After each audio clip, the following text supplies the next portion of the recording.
जीवनात एकतरी वेळ प्रत्येक मुलावरती अशी एक वेळ आली पाहिजे की ज्या वेळेस त्याचा राहायचा ठिकाणा नाही, त्याचा खायचा ठिकाणा नाही, त्याच्याजवळ जॉब नाही, त्याच्या खिशात पैसे नाही आणि त्यावेळेस तो त्याला फोन लावतोय की भाऊ थोडी मदत कर, ॲटलिस्ट मला फक्त जेवायपुरते पैसे तरी पाठव की मी ॲटलिस्ट एक टाइमचं जेवण करून घेईन.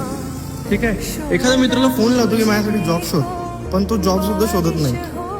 आणि एखाद्या वेळेस एखादा मित्र म्हणतो की भाई मला फक्त 2-4 दिवसाची राहायची जागा दे, पण तो 2-4 दिवस त्याला राहायलाही जागा देऊ शकत नाही. तर मग त्यावेळेस हे जे मित्र ज्यावेळेस तुमच्याकडे सर्व काही असते, ज्यावेळेस तुम्ही काही स्टेप घेत नाही, त्यावेळेस तुमच्याजवळ सर्व काही असते, तेव्हा तुम्हाला सर्व म्हणतील की अरे मी आहे ना भाई, तू कशाला लोट घेतो, मी आहे की तुझ्यासोबत. पण जेव्हा अशी परिस्थिती येते ना मित्रांनो, तेव्हा तुमच्यासोबत कोणीच राहणार नाही. त्यावेळेस आणि म्हणून म्हणतो की प्रत्येकावरती अशी सिच्युएशन